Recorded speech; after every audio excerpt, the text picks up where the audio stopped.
John and I met when we were still in school. What can I say?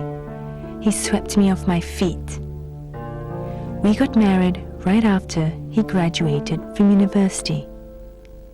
The first few years were hard, being a new wife, and then soon after, a new mother. A long time ago, John promised to take care of me forever. And because he was always there for me, I never once considered life without him. But I'm forced to consider it now. Today, I went to the hospital again. I spend a few hours with John every day, hoping that something I say will stir him up. Mostly, I talk about our son Tommy, partly to remind John what he has to live for, and partly to remind myself why I have to be strong.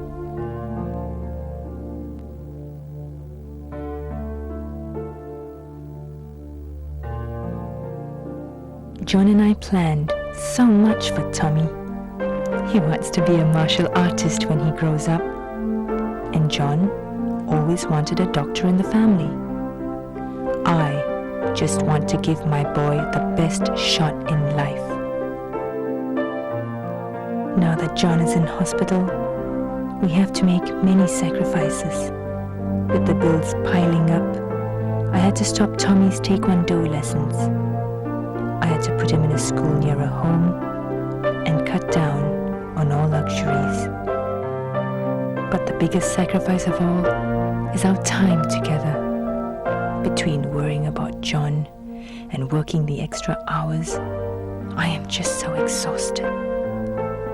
Tommy doesn't really understand. He only knows that his daddy is sick and his mother has no time for him anymore. He has changed from being happy, talkative, to being moody and angry.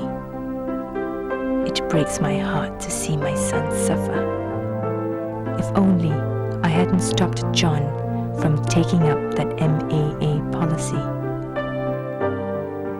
My family's been a big help too, but really, they have their own commitments. My friends came by once or twice, but I know they are uncomfortable with our situation. In their position, I would be too. Sometimes I just want to shake them out of denial.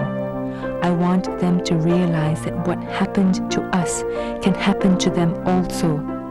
That planning for the future is not complete without planning for disaster. As I held John's hand, I prayed to God to give him another chance, to give us another chance.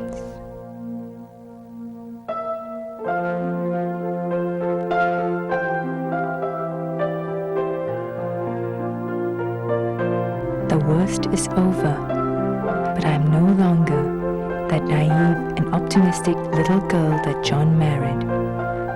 With all the money gone, we still have a lot of hard times ahead, and John may not be able to work for a long, long time. But I'm just thankful